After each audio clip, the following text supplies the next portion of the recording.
Hello kids, हम लोग कक्षा 11वीं एनसीईआरटी रसायन विज्ञान का 7वां चैप्टर पढ़ रहे हैं, साम्यावस्था। इसके पिछले 12वें वीडियो में मैंने आपको बफर विलयन बनाना बताया था और उनके साम्यावस्था स्थिरांक के बारे में बात किया था हमने। अब हम इसमें बात कर रहे हैं अल्प विलेय लवणों की विलेयता साम्यावस्था।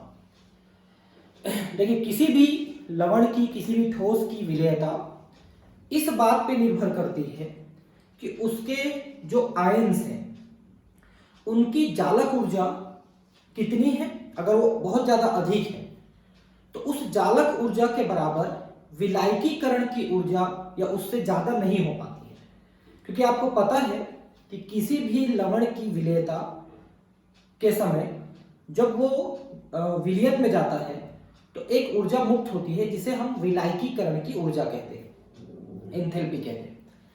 तो अगर विलायकीकरण की एंथैल्पी अधिक है, जो जालक ऊर्जा के बराबर या उससे ज्यादा है, बराबर से ज्यादा है, तो वो जालक जो ऊर्जा है उसको दे करके उसके बंध को तोड़ देगी। ठोस के अंदर जो आयनों का बंध है उसको तोड़ देगी, जिससे फिर वो उस विलायक में घुल जाएंगे।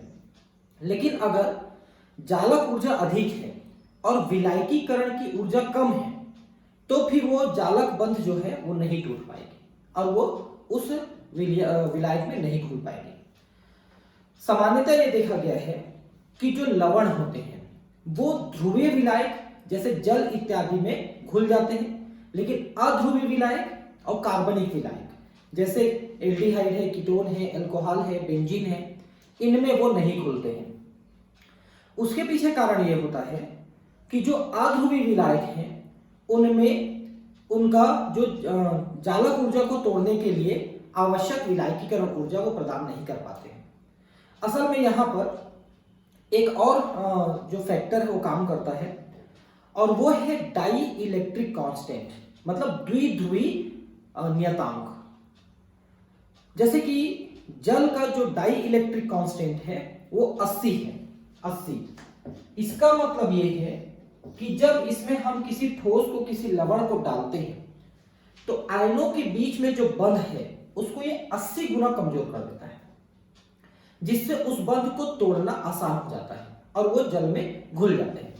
यही कारण है कि अधिकांश लवण जल में आसानी से घुल जाते हैं, जबकि कार्बनिक वगैरह विलायक जितने भी हैं उनमें नहीं घुल पाते हैं, क्योंकि उनका वहां पर डाई इलेक्ट्रिक कांस्टेंट बहुत कम होता है, जिसके कारण से वो जल में नहीं घुल पाते, कार्बनिक विलायक में नहीं घुल पाते हैं। तो ऐसे कई कारण हैं कि कुछ जो लवण है वो अधिक घुलते हैं किसी भी विलायक में और कुछ जो है किसी विलायक में कम घुलते हैं। इसके पीछे कई कारण काम करते हैं। तो अभी हम इसके बारे में बात कर रहे हैं। देखिए, हमें ज्ञात है कि जल में आयनिक ठोसों की विलेयता में बहुत अंतर रहता है। इनमें से कुछ तो इतने अधिक विलेय जैसे कैल्शियम क्लोराइड है कि वे प्रकृति में आर्द्रताग्राही होते हैं तथा वायुमंडल से जल वाष्प शोषित कर लेते हैं। जब आप कैल्शियम क्लोराइड को खुले में रख देते हैं तो वो अपने आप से कुछ घंटे में ही, कुछ मतलब घंटे में भी नहीं लगेगा, हाँ, वो गीला हो जाएगा। कैसे गीला होगा?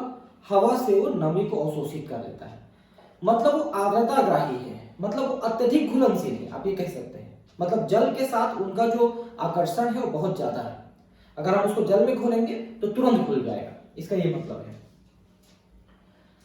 कुछ अन्य जैसे लिथियम क्लोराइड की विलेयता इतनी कम है कि इन्हें सामान्य भाषा में अविलेय कहते हैं। लिथियम क्लोराइड को अगर आप जल में घोलना चाहेंगे तो वो नहीं घुलेगा, क्योंकि इसमें जो जालक ऊर्जा है वो बहुत शक्तिशाली है और उसको तोड़ना मुश्किल हो जाता है। विलेयता कई बातों पर निर्भर करती है, जिनमें से मुख्य है लवण की जालक ऊर्जा तथा विलयन में आयनों की विलायक एंथैल्पी। देखिए, यहां पर दो शब्द लिखा है जिनके बारे में हम पहले ही बात कर चुके हैं। जालक ऊर्जा हम कब बोलते हैं? जैसे कि मान लो सोडियम है, ये आयन है, और क्लोराइड है, ये आयन है। जब ये दोनों पास में आते हैं, एक दूसरे से आकर्षण बल से जुड़ते हैं, तो उस समय बहुत सी ऊर्जा निकलती है, उसे हम जालक ऊर्जा कहते हैं। अब ये ऊर्जा जितनी ज्यादा निकली हुई है, मतलब ये चालक ऊर्जा जितनी ज्यादा है, वो बंध उतना मजबूत होता है और उस बंध को तोड़ना उतना ज्यादा मुश्किल होता है, फिर वो उतनी कम घुलनशील रहेगी। और दूसरा है विलायक की एंथैल्पी। विलायक की एंथैल्पी क्या होता है? जैसे कि मान लो यहाँ पर सोडियम आयन और क्लोराइड आयन यहाँ पर जल में पहुंचे, मतलब सोडियम क्लोराइड जल में पहुंचा, ये बंध टूटा और सोडियम क्लोराइड अलग अलग हो गए और इनके चारों तरफ जो है H2O के अणु जुड़ जाते हैं। इसको पिछले वीडियोस में मैंने बहुत अच्छे से बताया है, आप सारे वीडियो देख ले तो आपको समझ में आ जाएगा। सोडियम आयन के चारों तरफ और क्लोराइड आयन के चारों तरफ H2O मॉलिक्यूल का घेरा बन जाता है, जो एक दूसरे से आकर्षण बल से जुड़े होते हैं। मतलब जल के अणु सोडियम और जल के अणु और क्लोरीन, ये दोनों जुड़े होते हैं। उसे हम कहते हैं विलायक की एंथैल्पी, मतलब वो विलियन की एंथैल्पी आप कह सकते हैं। विलायक एंथैल्पी यानी कि घुलनशील एंथैल्पी है। उससे भी बहुत सारी ऊर्जा मुक्त होती है, वही ऊर्जा है जो मुक्त होती है जब ये हम जल में खोलते हैं या किसी भी विलायक में खोलते हैं। तो अब देखिए क्या होता है कि जब ये वाला विलायक एंथैल्पी ज्यादा है, का मतलब ये है कि सोडियम के साथ और क्लोराइड के साथ जब जल के अणु जुड़ेंगे तो ज्यादा ऊर्जा मुक्त करेंगे अगर, तो फिर सोडियम और क्लोराइड के बीच में जो बंध था उसको तोड़ना आसान हो जाएगा। मतलब उसके लिए उसी ऊर्जा का उपयोग करेंगे, मतलब इधर से ऊर्जा देंगे उधर यूज कर लेंगे। तो देने वाली ऊर्जा ज्यादा है और लेने वाली ऊर्जा कम है, तभी वो बंध टूट सकता है। मान लो कि सोडियम और क्लोराइड को तोड़ने के लिए मान लो 100 जूल एनर्जी की जरूरत है और जब वो टूट जाएंगे तो सोडियम और क्लोराइड के जो H2O के साथ बंध बनेंगे उसमें जो ऊर्जा निकलेगी वो मान लो 110 जूल है, तभी वो बंध टूटेगा। मतलब देने वाला ज्यादा होना चाहिए लेने वाले की तुलना में, तभी वो बंध टूटता है और नए बंध बनते हैं। एक लवण को विलायक में घोलने के लिए आयनों के मध्य प्रबल आकर्षण बल यानी चालक एंथैल्पी से आयन विलायक अन्योन्य क्रिया अधिक होनी चाहिए। मतलब ये है जैसा हमने कहा कि सोडियम आयन और क्लोराइड आयन के बीच में जो आकर्षण बल है, इससे जो ऊर्जा निकली है वो चालक एंथैल्पी है। वहां से आयन विलायक अन्योन्य क्रिया, वही मैं आपको बता रहा था कि इसके चारों तरफ और इसके चारों तरफ जो H2O मॉलिक्यूल जुड़ेंगे उससे बहुत सारी ऊर्जा निकलेगी। तो वो निकलने वाली ऊर्जा इस बंध को तोड़ने वाली ऊर्जा से ज्यादा होनी चाहिए, तभी वो बंध तोड़ सकता है और वो खुलेगा। आयनों की विलायक एंथैल्पी को विलायकियन के रूप में निरूपित करते हैं, जो सदैव ऋणात्मक होती है। मतलब जब वो जल में घुलेंगे या विलायक में घुलेंगे तो उससे ऊर्जा मुक्त होती है, क्योंकि आपको पता है कि एंथैल्पी ऋणात्मक होती है जब उसमें से ऊर्जा निकलती है और एंथैल्पी धनात्मक होती है जब उसमें से ऊर्जा अवशोषित होती है। अतः विलायकीय प्रक्रिया में ऊर्जा मुक्त होती है। ठीक है, ऊर्जा मुक्त होती है, मैंने बताया। विलायकीय ऊर्जा की मात्रा विलायक की प्रकृति पर निर्भर होती है। अब देखिए इसमें कितनी ऊर्जा निकलेगी, ये उस विलायक की प्रकृति पर निर्भर कर रहा है। अगर वो ध्रुवी विलायक है तो ज्यादा ऊर्जा मुक्त होगी और अगर वो अध्रुवी विलायक है तो उससे ऊर्जा कम मुक्त होगी। अध्रुवी विलायक में विलायकीय एंथैल्पी की मात्रा कम होती है, जो लवण की जालक ऊर्जा को पराभव यानी ओवरकम करने में सक्षम नहीं है। मतलब क्या कि जालक ऊर्जा को तोड़ने के लिए, मतलब जालक को तोड़ने के लिए जो ऊर्जा चाहिए उतनी ऊर्जा वो नहीं दे पाता है, इससे वो नहीं टूट पाता, वो नहीं घुलेगा। परिणाम स्वरूप लवण अध्रुवी विलायक में नहीं घुलता है, अब वो नहीं घुला। ठीक है, यदि कोई लवण एक सामान्य नियम से जल में घुल सकता है तो इसकी विलायकीय एंथैल्पी लवण की जालक एंथैल्पी से अधिक होनी चाहिए, क्योंकि इसी ऊर्जा का प्रयोग इस जालक को तोड़ने के लिए करना है। तो जितनी आवश्यकता है उससे ज्यादा दोगे तब तो वो टूटेगा ना, ऐसा है। प्रत्येक लवण की एक अभिलाक्षणीय विलेयता होती है जो ताप पर निर्भर करती है।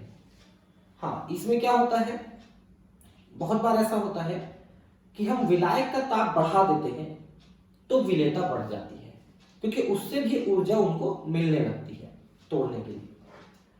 प्रत्येक लवण की अपनी विशिष्ट विलेयता होती है, यह ताप पर निर्भर करती है।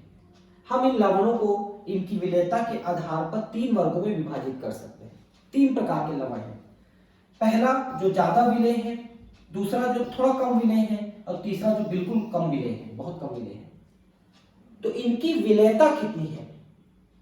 अगर इनकी विलेयता 0.1 मोलर से अधिक है 1 लीटर में, 1 लीटर विलायक में 0.1 मोलर से ज्यादा घुल रहा है तो उसको ज्यादा घुलनशील मानेंगे।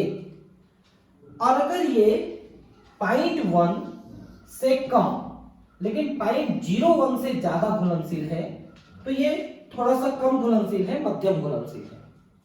लेकिन अगर ये 0.01 से भी कम घुलनशील है तो फिर हम इसे बहुत कम घुलनशील अल्प विलेय मानेंगे। 0.1 से ज्यादा है तो ज्यादा घुलनशील, 0.1 से कम है लेकिन 0.01 से ज्यादा है तो मध्यम, और 0.01 से भी कम है तो अल्प विलेय है।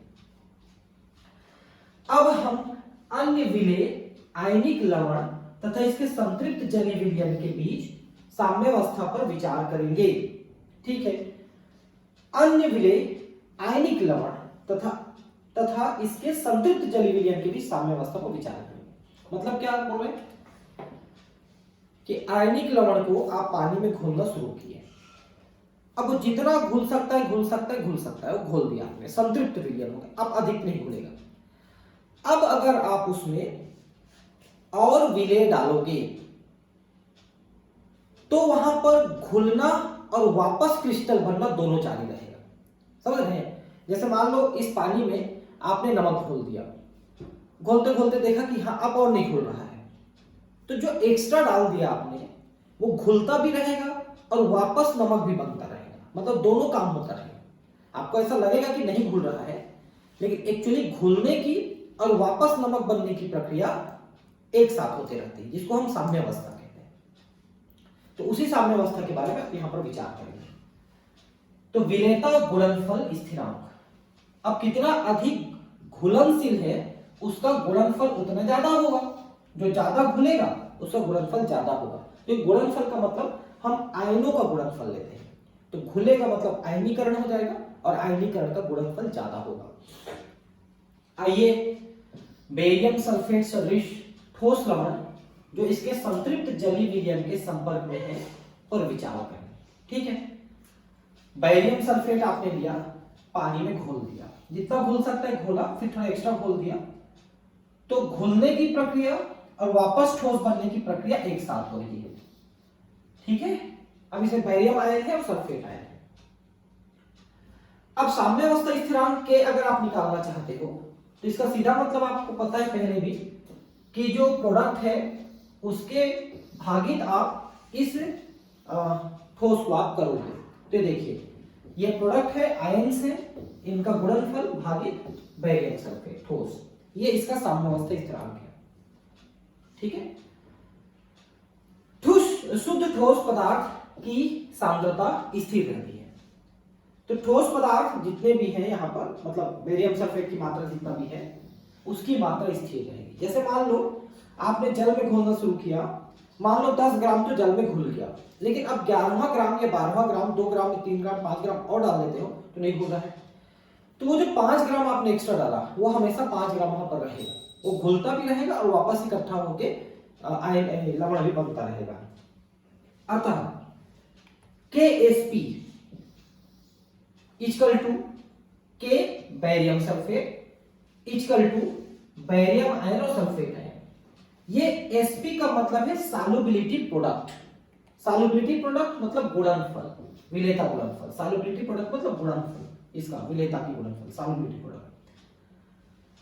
ठीक है, तो अगर आप इसको देखें आगे, KSP को, यहां पर कुछ गलत है क्या? ठीक है,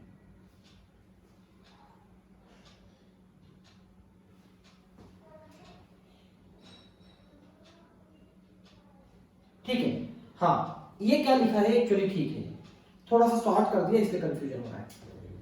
विलेयता गुणनफल अगर आपको निकालना है बेरियम सल्फेट का, मतलब KSP या बेरियम सल्फेट, इसका ये मतलब हुआ, तो इन दोनों का गुणनफल जो है इसका गुणनफल विलेयता गुणनफल है। उपरोक्त समीकरण में KSP का प्रायोगिक मान 298 केल्विन यानी 25 डिग्री सेल्सियस पर 1.1 10⁻⁻10 है। अब देखिए, विलेयता गुणनफल इतना कम है कि वो नहीं के बराबर है, मतलब इन दोनों की मात्रा नहीं के बराबर है। इसका मतलब ये है कि बेरियम सल्फेट 25 डिग्री सेल्सियस में पानी में बहुत कम घुलता है, क्योंकि अगर इसकी विलेयता गुणनफल अधिक आती, यहां पर देखिए बहुत कम है, इसलिए गुणनफल कम है, और इसका मतलब है विलेयता बहुत कम है। ठीक है, तो देखिए इसका अर्थ यह है कि ठोस बेरियम सल्फेट जो अपने संतृप्त विलयन के साथ साम्यावस्था में है के लिए बेरियम तथा सल्फेट आयनों की सांद्रता और गुणनफल इसके विलेयता गुणनफल स्थिरांक के तुल्य होता है। इन दोनों आयनों की सांद्रता बेरियम सल्फेट की मोलर विलेयता के बराबर होगी यदि मोलर विलेयता S है तो, मतलब उन दोनों की मात्रा उतनी होगी जितना ये घुली हुई है ना। जैसे मान लो बेरियम सल्फेट यहां पर 1000 मॉलिक्यूल इसके घुल गए, तो बेरियम आयन और सल्फेट आयन इन दोनों आयनों की मात्रा जो है वो 1000 होगी। इसका ये मतलब है, इसके 1000 अणु घुले तो बेरियम आयन और सल्फेट आयन 1000 बनेंगे। ये देखिए 1.1 10⁻⁻10 equal to solubility into solubility, यानी कि 10 टू स्क्वायर सॉल्युबिलिटी का स्क्वायर। ठीक है, तो अगर आप इसको इधर लाते हो तो इसका अंडर रूट हो जाएगा, और इसका अंडर रूट का सीधा मतलब है कि 1.05 इंटू 10⁻⁻5 अंडर रूट कर दिया आपने। समझ पाए ना आपने? बेरियम सल्फेट की मोलर विलेयता बता रहा है कि इतना ये घुला है, मतलब इतना घुला तो इतना ही बेरियम आयन और इतना ही सल्फेट आयन बना, और उन दोनों का गुणा किया हमने तो इतना आया। ठीक है, समझ पाए बात को? एक बार फिर से बता देता हूं मैं आपको। इसमें आप देखिए 1.05 10⁻⁻5 अणु इसके घुले, तो उतने ही इसके बने 1.05 10⁻⁻5 इसके बने, और इसके भी 1.05 10⁻⁻5 बने। ठीक है, और जब इन दोनों को गुणा कर दिया आपने तो आया 1.1 10⁻⁻10 ये आया, क्योंकि ये तो विलेयता गुणनफल है ना, इन दोनों का गुणनफल है, इसका ये मतलब है। ठीक है, इस प्रकार बेरियम सल्फेट की मोलर विलेयता इतने मोल पर लीटर है, मतलब 1 लीटर में अगर आप इसको घोलना चाहोगे तो सिर्फ इतने मोल घुलेंगे, जो कि नहीं के बराबर है। इतने मोल ही घुलेंगे, नहीं के बराबर। ठीक है, कोई लवण वियोजन के फलस्वरूप भिन्न भिन्न आवेशों वाले 2 या 2 से अधिक ऋण आयन या धन आयन दे सकता है। ठीक है, तो अब यहां पर देखिए लवण में कितने प्रकार के धन आयन या कितने प्रकार के ऋण आयन जुड़े हैं। जब वो घुलेंगे तो उतने प्रकार के धन आयन और उतने प्रकार के ऋण आयन बनेंगे। जैसे कि आप यहां पर देखिए कि मान लो सोडियम बाइकार्बोनेट आप कहते हो, ठीक है, तो अगर ये पूरी तरह से वियोजित होगा तो सोडियम आयन, हाइड्रोजन आयन और कार्बोनेट आयन ये जो है अलग अलग मुक्त होंगे। तो आप देख सकते हैं कि इसमें 2 प्रकार का धन आयन और 1 प्रकार का ऋण आयन है। तो इस प्रकार की चीजें आपको लवण की घुलनशीलता में देखने को मिलेंगी। उदाहरण के लिए आइए हम जर्कोनियम फॉस्फेट यानी कि जर्कोनियम 4 आयन है, देख सकते हैं उसके 3 मॉलिक्यूल्स हैं, और फॉस्फेट आयन के 3 आयन के 4 मॉलिक्यूल्स हैं। जर्कोनियम फॉस्फेट, ठीक है, लवण पर विचार करें जो 4 धन आवेश वाले 3 जर्कोनियम आयन और 3 ऋण आवेश वाले 4 फॉस्फेट आयनों में वियोजित होते हैं। मतलब यह है कि कितने धन आयन और कितने ऋण आयन बनेंगे ये भी अलग अलग हो सकते हैं, क्योंकि उस जर्कोनियम को जब आप जर्कोनियम फास्फेट को आप घोलोगे तो जर्कोनियम के 3 और फास्फेट के 4 आयन बनेंगे। क्योंकि जर्कोनियम में 4 धन आयन है इसलिए 3 बनेंगे, जबकि फास्फेट में 3 ऋण आयन है इसलिए 4 बनेंगे। तो ओवरऑल चार्जेस बराबर रहेंगे, क्योंकि आप देख सकते हैं कि 4 तिया 12 धन आयन है और 4 तिया 12 ऋण आयन है। आयन की मात्रा मतलब चार्जेस की मात्रा बराबर रहेगी, लेकिन आयन्स की मात्रा कम ज्यादा हो जाएगी। यहाँ पर जर्कोनियम आयन 3 है, यहाँ पर फास्फेट आयन 4 है, ये अंतर है। ठीक है। यदि जर्कोनियम फास्फेट की मोलर वरीयता S है तो इस यौगिक के रस समीकरण मीतीय अनुपात के अनुसार हम इसमें क्या लिखेंगे, देखिए। तो देखिए, अगर हम ये देखें कि जर्कोनियम फास्फेट जो है ये है 3 और ये है 4, इसको जब आप घोलेंगे और इसकी मात्रा मान लो आपने 10 की मात्रा घोली है, मान लो इसके 10 अणु घुल गए, तो उसमें जर्कोनियम के 30 आयन और फास्फेट के 40 आयन मिलेंगे। ये कहना है, ये देखिए जर्कोनियम का 3 मिलता है और फास्फेट का 4 मिलता है, इसका ये मतलब है। इसलिए जब इसकी विलेयता गुणनफल निकालेंगे तो ये 3 और ये 4 को उसमें पावर लगा के लिखेंगे। ये देखिए 3s का पावर 3 और 4s का पावर 4 ये लिखेंगे हम, तो ये उतनी मात्रा में मिलते हैं, उतनी संख्या में मिलते हैं, इसलिए ऐसा लिखा हमने। तो टोटल अगर आप इसको करोगे तो 6912 यानी 6912 s का पावर 7, क्योंकि आप इनको 3 तिया 9 हो गया और 9 तिया 27 हो गया, ये 27 हो गया और 4 चौक 16 चौक 64 चौक ऐसा करके आप करेंगे, फिर उनको गुणा करेंगे तो 6912 आ रहा है। समझ पाए कैसे हुआ? मतलब यहां पर 3 का पावर 3 इंटू 4 का पावर 4 करेंगे तो 6912 आ रहा है, 6912। और s का पावर 3 और s का पावर 4 तो हो गया s का पावर 7, ऐसा ही। अब गणित आप समझ पाएंगे इसको, है ना। अब देखिए कि अगर आप इसको s निकालना चाहते हैं तो आपको क्या करना पड़ेगा, देखिए आप सबसे पहले KSP में 6912 का भाग करोगे, है ना। ये 6912 का भाग कर दिया आपने, और फिर 7 का रूट करना पड़ेगा आपको, 7 का रूट। ये देखिए KSP के भागित 6912 और इसमें 7 का रूट कर दिया आपने, अंडर रूट कर दिया, है ना। अंडर रूट मतलब जैसे आप ऐसे करते हैं ना, ऐसे, फिर इसमें 3 4 5 कुछ भी अगर कुछ नहीं लगाते हैं का मतलब 2 है, यहां पर 3 4 5 6 7 ऐसा लगा सकते हैं, तो ऐसा आपको लगाना पड़ेगा 7, यहां पर अंडर रूट करके 7 लगाना पड़ेगा।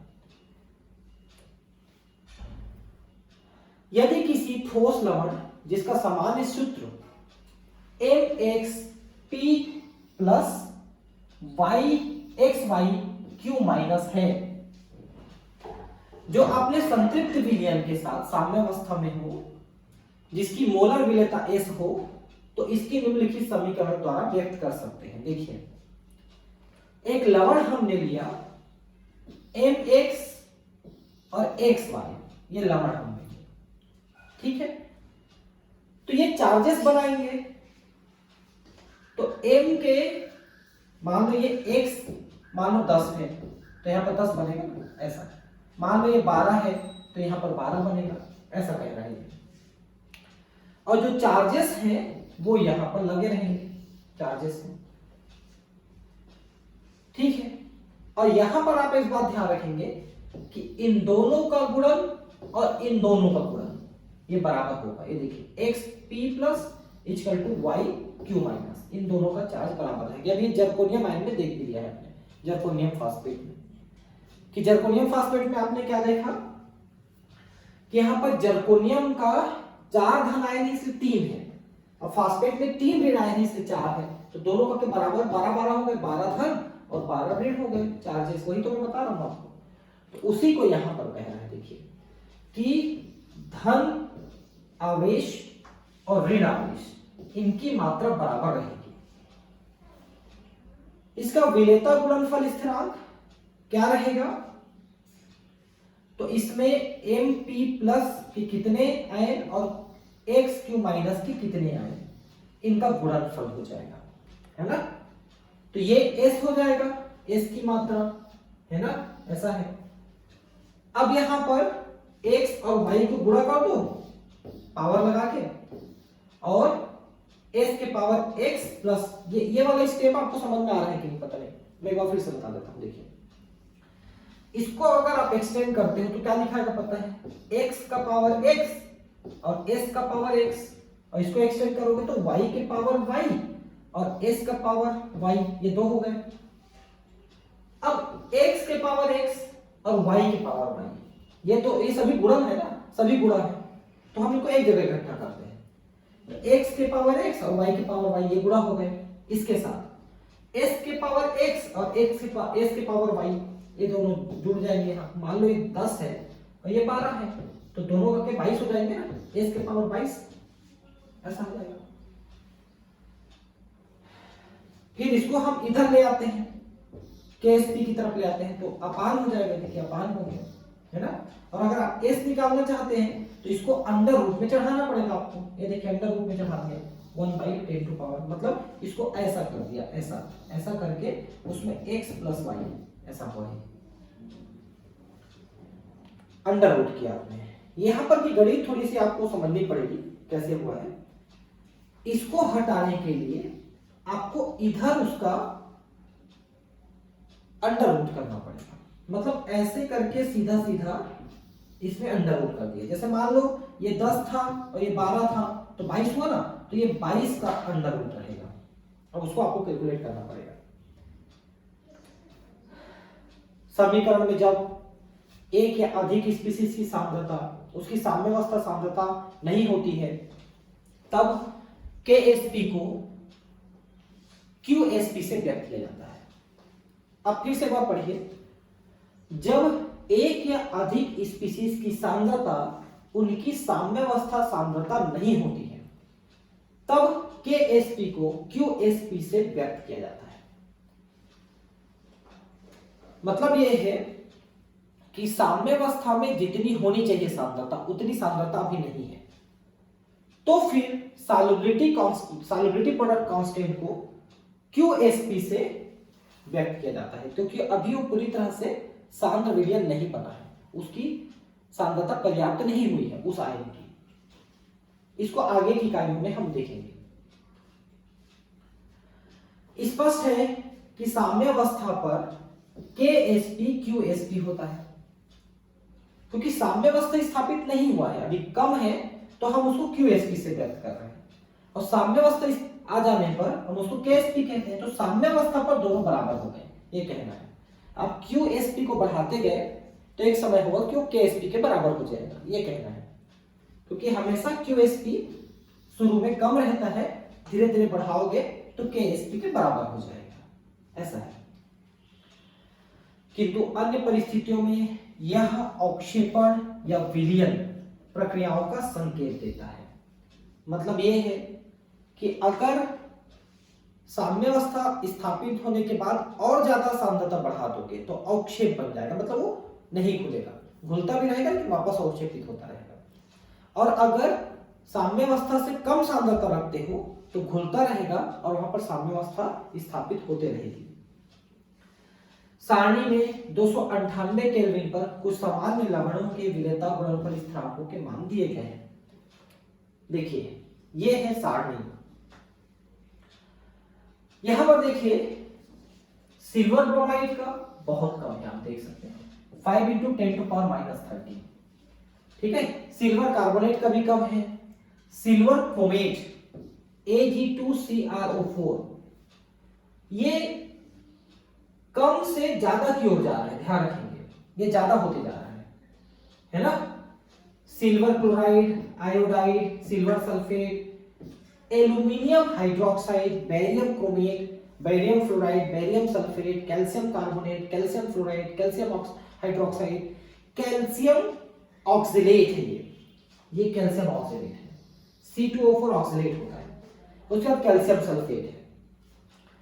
तो -13 से लेकर के देखिए बढ़ता गया है। यहां पर एक जगह और कम दिख रहा है मेरे को, बहुत कम दिख रहा है, ये -33 है ना, मतलब क्या है ये, एल्यूमिनियम हाइड्रोक्साइड। मुझे लग रहा है थोड़ा सा गलत छप गया है, क्या ये -3 होना चाहिए। एल्यूमिनियम हाइड्रोक्साइड तो थोड़ा सा तो खुलता है, ठीक है। और बढ़ता चला गया, बढ़ते बढ़ते आप देखिए बीच बीच में कम हुआ है, फिर बढ़ा है, फिर बढ़ा है, फिर कम हुआ है ना। यहाँ पर नहीं, वो कम ही है, ठीक है। ये आप देखिए कि आयरन हाइड्रोक्साइड है, इसमें फेरिक है और ये फेरस है ना, फेरिक हाइड्रोक्साइड और नीचे वाला फेरिक, ऊपर वाला फेरस है। इनकी भी विलेयता बहुत कम है, आप देख सकते हैं। और एक और बहुत कम दिख रहा है यहाँ पर, देखिए ये है ना, ये सिल्वर सॉरी मर्क्यूरिक सल्फाइड है ना, मर्क्यूरिक सल्फाइड थोड़ा ऊपर नीचे छपा है, ये मर्क्यूरिक सल्फाइड ये है। और मैग्नीशियम कार्बोनेट अगले में दिखेगा आपको, ये देखिए बढ़ता चला गया, बढ़ता चला गया, कम कम ज्यादा हो रहे हैं बीच बीच में। अब बात यह है कि क्या इस चार्ट को पूरा याद करना है या इसमें से कुछ छोड़ना है। तो देखिए नीट में, जेईई में क्या पूछेगा ये तो ना मैं जानता हूं ना आप जानते हो। इतना निश्चित है कि वो एनसीईआरटी से ही पूछेगा नीट में, तो है ना। अब एनसीईआरटी में कोई टेबल दिया है तो उसके अंदर से भी कोई चीज पूछ सकता है, कोई बहुत बड़ी बात नहीं है ना। तो ये पूरा चार्ट जो है ये कहीं से भी कुछ भी पूछ सकता है, इसलिए मैं ये नहीं बोलूंगा कि ये ज्यादा इंपॉर्टेंट है इसलिए इसको ज्यादा पढ़ लो और ये कम इंपॉर्टेंट है इसलिए कम पढ़ लो, ये कहना मूर्खता है। कोई कुछ भी पूछ सकता है। यहां पर मैं आपको सिर्फ इतना बता सकता हूं कि इनमें जिनकी ये जो वैल्यू है वो ज्यादा है उनकी विलेयता अधिक है, और जिनकी वैल्यू कम है उनकी विलेयता कम है, बस इतनी आपको जाननी है, ठीक है। अब यहां पर आयनिक लवणों की विलेयता पर सम आयनन प्रभाव देखिए, इसको मैं आपको अब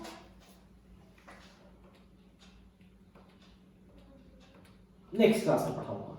नहीं, एक मिनट, ये थोड़ा सा है तो मैं कंप्लीट कर देता हूँ, एक मिनट है ना, थोड़ा सा है, 15-20 मिनट में कंप्लीट हो जाएगा। तो इसको हम पढ़ के कंप्लीट करते हैं चैप्टर, फिर मैं क्वेश्चन आंसर भी करूंगा, है ना, ठीक है।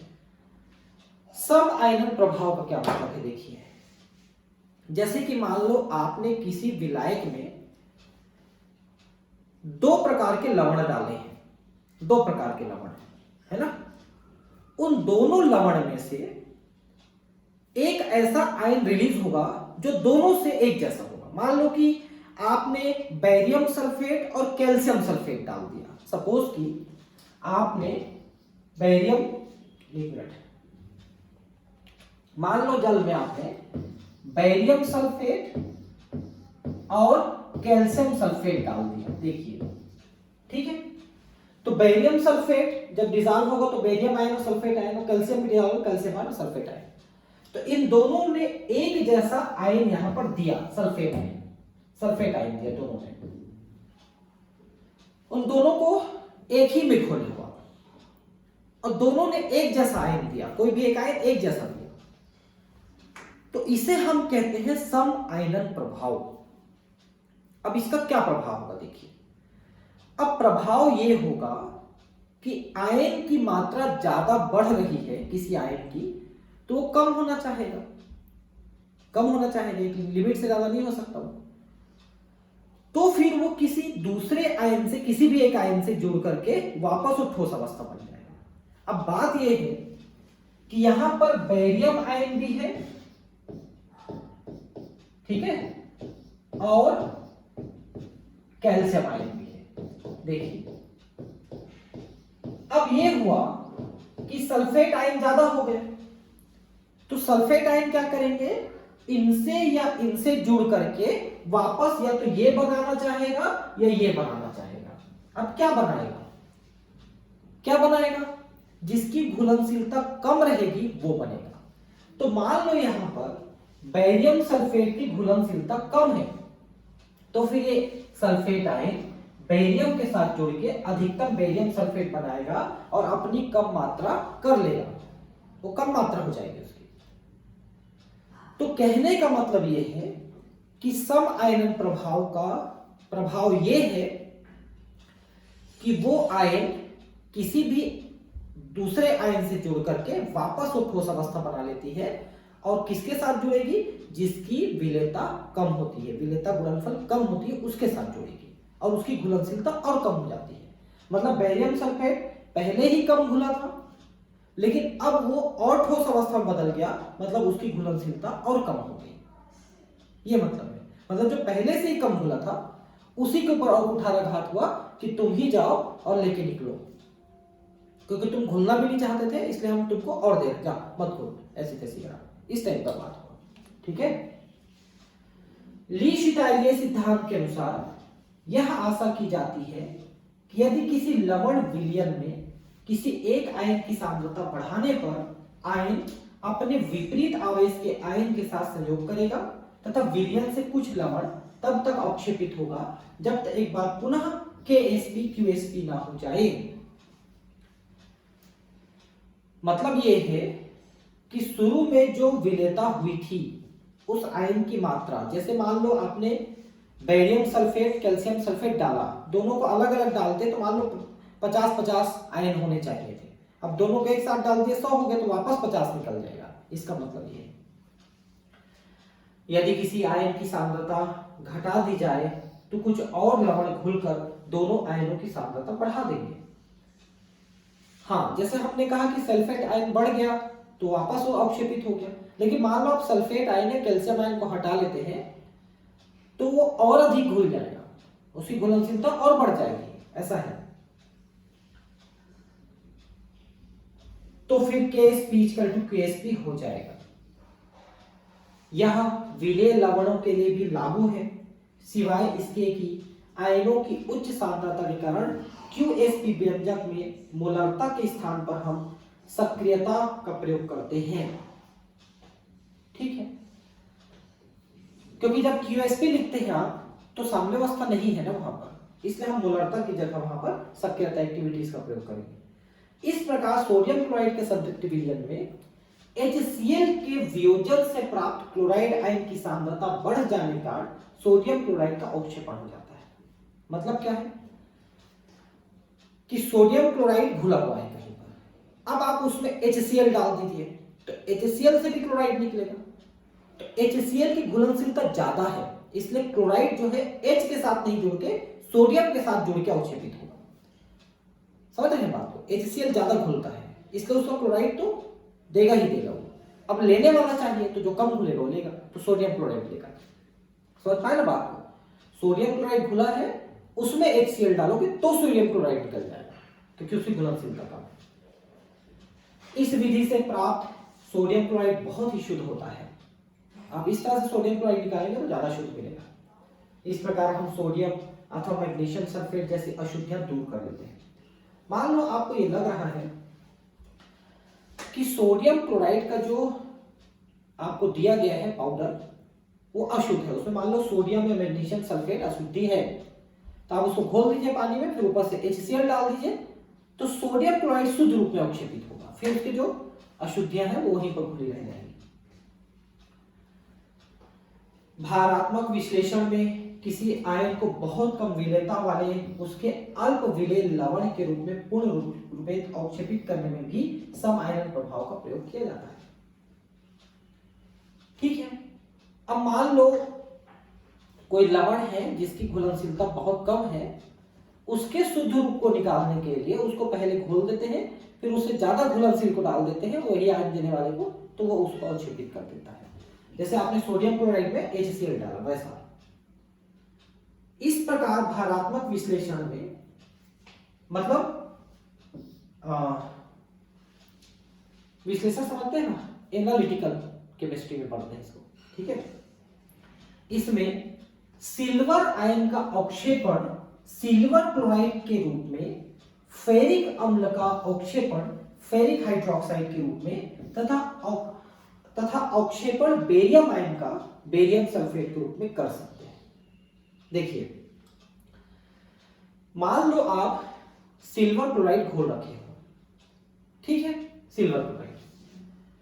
अब इसकी घुलनशीलता कम है लेकिन फिर भी घुला हुआ है जितना भी। अब इसमें सिल्वर आयन है और क्लोराइड आयन है। आप चाहते हो कि सिल्वर क्लोराइड शुद्ध रूप में मिले, तो आप इसमें HCl डाल दीजिए, तो क्लोराइड ज्यादा से ज्यादा देगा, तो क्लोराइड सिल्वर के साथ जोड़ करके सिल्वर क्लोराइड बना लेंगे, तो सिल्वर क्लोराइड आपको अच्छे से मिल जाएगा। वैसे फेरिक हाइड्रोक्साइड के रूप में निकाल सकते हो फेरिक अम्ल को, है ना, और बेरियम को बेरियम सल्फेट के रूप में निकाल सकते हो। तो ये उनके सम आयनन प्रभाव का उपयोग करके हम उन्हें शुद्ध रूप में अवक्षेपित कर सकते हैं, इसका ये मतलब है। दुर्बल अम्ल के लवणों की विलेयता कम पीएच पर बढ़ती है, क्योंकि कम पीएच पर ऋण आयन की सांद्रता इसके प्रोटोनीकरण के कारण घटती है। ठीक है, देखिए दुर्बल अम्ल है, लेकिन अम्ल तो है ना, अम्ल है का मतलब हाइड्रोजन आयन दे रहे हैं, तो उस दुर्बल अम्ल को घोलने के बाद उसके ऊपर एक प्रबल अम्ल डाल दीजिए, तो प्रबल अम्ल ज्यादा हाइड्रोजन आयन दे देगा, तो हाइड्रोजन आयन दुर्बल अम्ल के साथ जुड़ करके अलग कर देगा, क्योंकि दुर्बल अम्ल कम घुलना चाहता है, तो जो कम घुलना चाहता है उसी को अवक्षेपित करते हैं। इससे KSP बराबर QSP हमें दो साम्यों को एक साथ संतुष्टि करना होता है, अर्थात KSP बराबर M plus charge X minus charge, ये आपका लवण है, और जो अम्ल है उसमें भी H आयन है और X आयन है, तो ये X आयन और ये X आयन कॉमन है। किसी लवण को घोल रहे हो या दुर्बल अम्ल को घोल रहे हो, उन दोनों के लिए, ठीक है। तो आप देख सकते हैं कि इसके लिए जो साम्यावस्था स्थिरांक है A फ्रॉम AC, इसके लिए साम्यावस्था स्थिरांक है H आयन गुणित X आयन बटा HX, ठीक है। और अगर आप HX को इधर ले आते हो तो गुणा हो जाएगा, या आप इसमें से X आयन को इधर लाते हो, H आयन को इधर लाते हो, तो ये इधर भागित हो जाएगा। ये देखिए Ka भागित H आयन, तो X भागित HX हो गया, देखिए X भागित HX रहेगा, क्योंकि आपने इसको इधर ले आया, ठीक है। आपने क्या किया, H आयन को इधर लाया, तो अब इतना बचा, इतना बचा, ये देखिए वही है, ठीक है।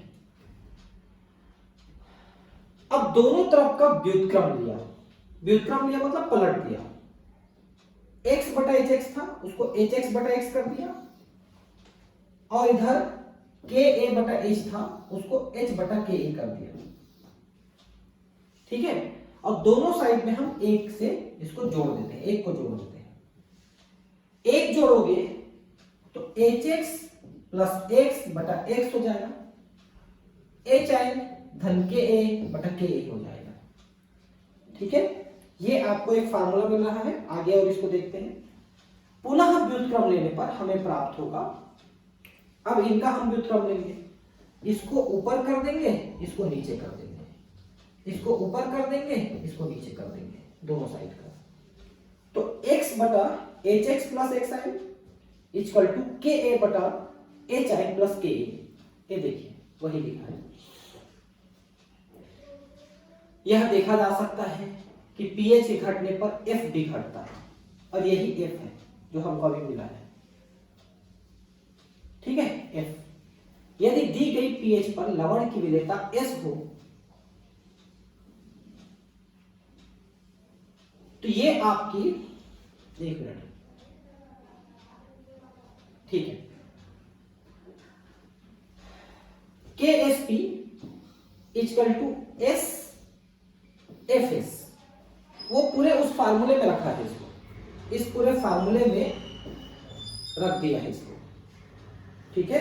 HX की जगह इसको लिखा है, ठीक है।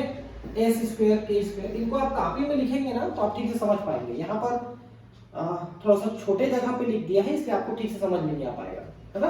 आप यहाँ पर कॉपी में लिखेंगे इसके आगे की, तो आपको आगे की चीजें ठीक से समझ में आ जाएगी क्या लिखा है ये, ठीक है। इसको आगे सॉल्व करेंगे तो स्क्वायर को हटाएंगे तो अंडर रूट आएगा, ये देखिए अंडर रूट दिया है। अतः एस एच आयन के बढ़ने या पीएच के घटने पर विलेयता बढ़ती है।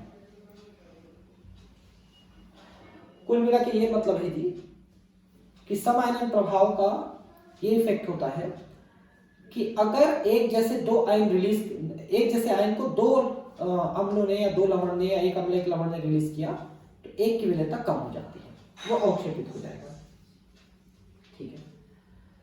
उदाहरण है, यह मानते हुए कि किसी भी प्रकार के आयन जल से अभिक्रिया नहीं करते, शुद्ध जल में इस लवण की विलेयता की गणना कीजिए।